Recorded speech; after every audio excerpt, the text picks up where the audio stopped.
Denio and Manuel Delinia return 4 years on from Dubai 09, but every member of the starting lineup has experience on the IB circuit. Terry Boukhahua is their playmaker. Tunisia, well, no strangers to the Rugby World Cup, having contested the previous two in Dubai and Hong Kong. Chieli, Zegdeng and Issa return with Glaulu and Kefani on the bench. Well, they've had an upset, as they did when they defeated South Africa in Hong Kong way back in 2005. That's right. You mentioned they trained together, and that changes the whole dynamics of this match right here. Knowing each other's plays, you know, the patterns, the set moves. That means this is going to be very, very even, and Tunisia have a very good chance. Yeah, and this is one of the gentlemen that did play in that match where they defeated South Africa back in 2005 in Hong Kong. He's Kais Issa. 36 years of age now. The referee from Australia is Mr. Anthony Moyes. So he'll need to have his wits about him here, as quite a few of these Tunisian players playing in the red shirts, well, they play for French teams in the lower divisions, and like every other team in the tournament here at Moscow, well, they have their supporters in the crowd. So Tunisia to receive from Terry Boukhahua. Little Petit Général, Terry Boukhahua from Béziers. First kick is downfield, lost forward by Tunisia. So Anthony Moyes will call them back for the scrum here. Perfect start for France. You put in a short kick high enough so that you can chase it and put the pressure on. And basically they're just in the faces of the Tunisian players. Kickoffs and restarts, the crucial elements, aren't they, in the Sevens game? Absolutely. Win possession, retain possession. So a chance then for France here. We have it through Vincent Inigo, the veteran, from the only cup win in the on the IAB Sevens circuit for France way back in 2005 in the home event when they defeated New Zealand. It was a proud day for the French players, and Vincent Denio was one of them. Change of direction from Inigo. Communication is not so good in midfield as Manuel Delinia drives forward. One of, well, they're all contracted Sevens players now, and not the French Federation have not always supported the Sevens side, but by now we've seen the benefits of Sevens rugby as a development tool. Men over here for France, out wide as Manuel Delinia spreads it out into the hands of Steve Barry. Lovely work here on the scissors. The gap opens up, does it? Short of the try line, but it's still there for Boukhahua. The foot comes through. Battling away, the Tunisians looking to turn the ball over. Boukhahua has it again onto Julien Candelon. Oh, lovely work by Candelon. He gets there. Can he get the touchdown? Yes, he can. That's the first score. But boy, did the French make heavy weather of it. They did, but they kept possession, and that is the most important thing there. And then Candelon finishing it off with a power play, I guess you can call it, because he started off flat-footed and evaded three guys on the way, pulled in there.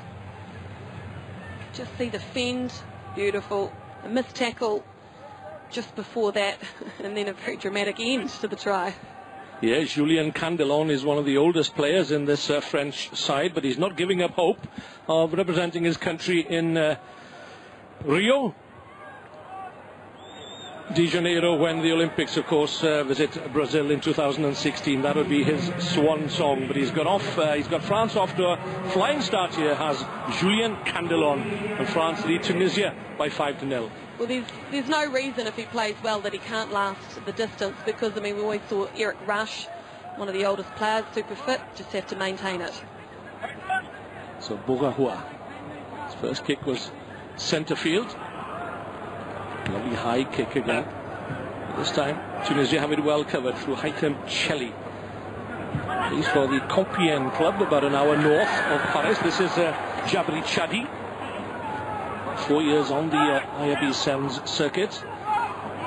Zemzem, another young man who plies his trade in France. See what Tunisia can do with ball in hand. Into the contact area for the first time and into the French half of the field. Spun out there from Kais Aissa.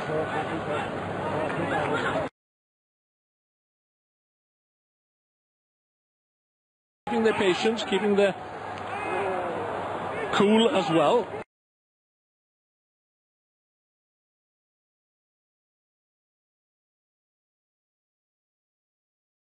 Here at the Luzhniki Stadium in Moscow. And it's just turned 7 o'clock in the evening. Well, after all that effort, France bring it away through Terry. Tunisia thought right on the far end. France.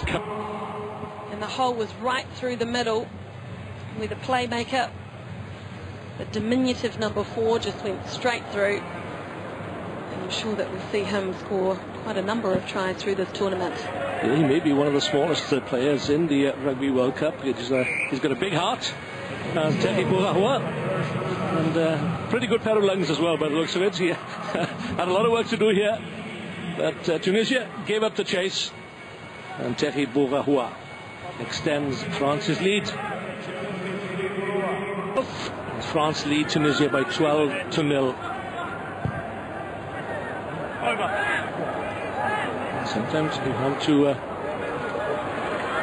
go backwards in order to make progress, and that's exactly what Tunisia are doing here. It's a barnstorming run down the near side here from Abdelmajid Zemzem, but again Tunisia a bit lax, and they've allowed France to break out of their own 22 through Manuel Dalinia, just holding it up, waiting for the runners to arrive.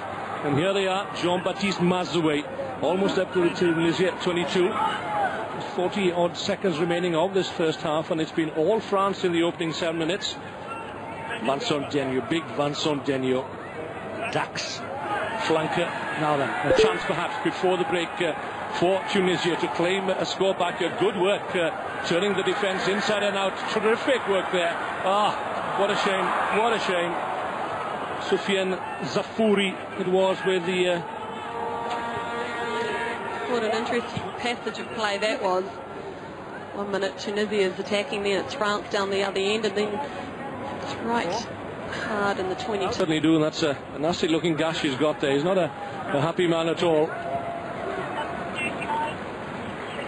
So we arrive at the break, almost at the break, with France 2 clear scores in the lead. I think he's arguing perhaps he received a punch.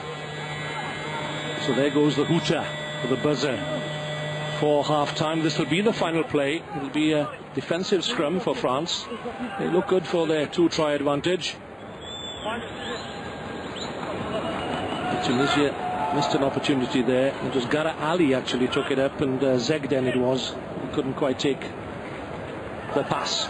Good pressure being applied there by Gara Ali once again, as Mr. Anthony Moyes blows the whistle to bring the first half to a close. And a contentious perhaps final minute or so, which saw Terry Bourahua depart with what looked like what makes it interesting here, despite the fact that it's Mohamed Sarawi who's actually delivering the speech at half-time. Their coach actually is Jean-Paul Doutrelou, who actually was the French physiotherapist until not so long ago. But there he is, with the flowing locks. He and Frederic Pomerel know each other very well indeed. It's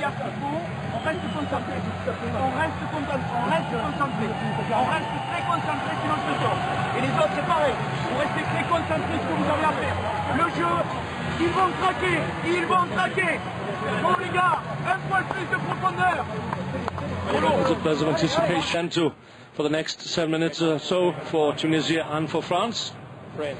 Yeah, I think this is uncomfortably close for France at this moment. I don't think coaching staff is particularly happy with that. There's been overlaps out wide. The Tunisians, if they had got an extra pass out, might have had overlaps. So they'll want a big improvement. Yeah, France started the IRB 7 series last season. They started very well, but they tailed off in the end and finished in 9th place. And they were disappointed with those results, but they're looking to put it right here at the Rugby World Cup. Again, no quarter asked and no quarter given. 12-0. The team's looking to pile the points on in the opening match, because points can make all the difference at the end of pool play, and that will depend who goes forward to the cup competition and who is left to battle it out for the lower honours, so to speak. Paul Albaladejo is on for France. He wears 5. Well, this is Vincent Inigo. This is Paul Albaladejo. Oh, lovely work up to the Tunisian 22. He's on his own though, but it's still hanging on to possession, and could be a third try here for France. Julien Candelon slips, and the ground is cutting up a little. It's turf on a sand base. Not had all that long to knit. That was very, very good work from Tunisia there. That turnover ball, Zegden. Basically, they just had the numbers, pushed over, stayed on their feet. And then Shelley's back on his feet, and the stretcher did come on. Just to make the point, perhaps, that this corner down the near corner here doesn't get the sun. Yeah, I did notice that. I walked out on the field yesterday, and I did think it was a little bit sandy. And the grass felt like it hadn't taken that well. So I think Shelley calls it a day. Big man, 6 feet 4 inches tall. Probably feeling the heat as well.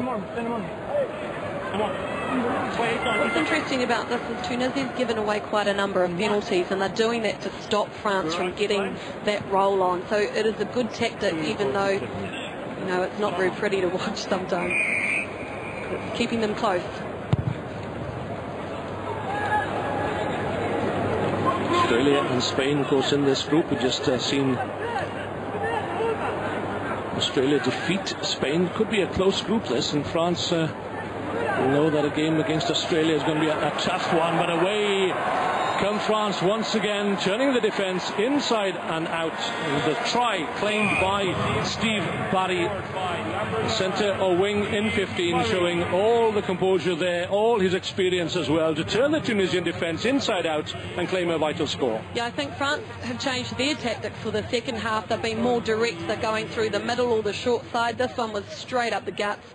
Steve Barry, his fitness and speed paid true, and he got the 5 points. Conversion is good.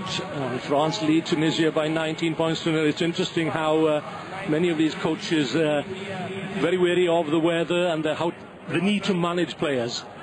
That's right. We've seen a number of teams, including France, keeping their very well-known players on the bench in the first half against perhaps some of the teams they might see as minnows. We got 9. And it's hot out there. The temperatures are, you know, over 30 degrees. That is very difficult to play sevens in. And recovery is so important in this sevens game, playing 6 games over 2 days. It's very demanding. 2 games again tomorrow in the pool stages before we find out who the big hitters are in this Rugby World Cup of 2013. Good work again, pumping the legs. That was Julien Janet. Tunisia somehow and smuggled it away through Khaled Zegden. Now then, can Tunisia get a score? Because every point is vital at this stage. Kais Aissa turning one way, then the other. And look at the French looking to hold up the ball carrier and looking for the put in at the scrum, but it's there on the floor. A long pass out then from Mohsen Essid, a 20-year-old. Celebrated his birthday on his arrival in Moscow. Another big man at 6 feet 4 inches tall, 15 stones. And lost a pound or two, I dare say, by the time this game is over. There'll be a need to take on fluids as well and to rehydrate. Jamsuddin Khalifa. Tunisia just can't get away at all, can they? 19-0. Good work by Zegden initially. Zafouri. Ball not going to hand though. One thing, players running off the ball so that it gets their ball runners a bit of space. They need to work together as a team. Tunisia competes in the Confederation of African Nations and the competitions in Africa. And when I saw them first of all on the circuit back in probably around 2004, 2005, well, you know, short and wiry, but now, like most of the teams, they've added some bulk and physique, and they can be quite competitive. Long, lean and powerful, that's what they look like to me. They certainly do. 19-0, 2 minutes remaining, and France once again in the hunt, looking to add to their tally. And keeping their side of the scoreboard clean, that's equally as important. Oh, Paul Albaladejo spotted the gap and he sucked in one or two Tunisian defenders. Still ploughing on.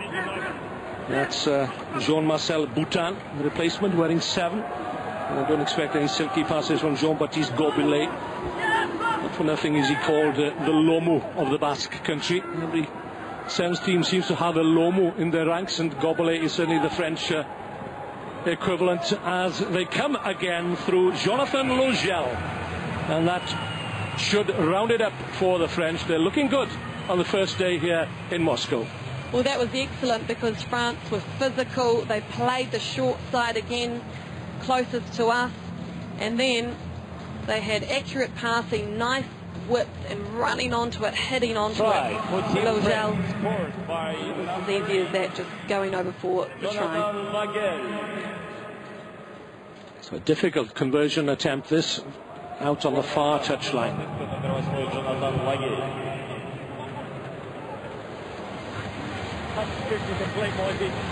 Kick was missed.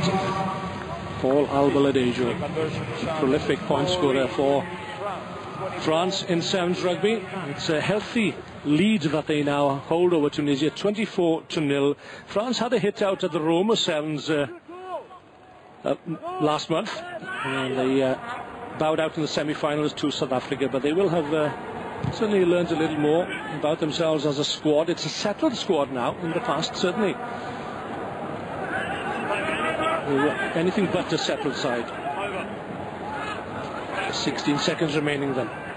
France looking to get their hands on the ball yet again. They're not done. A little bit of niggle. They say these guys know each other so well.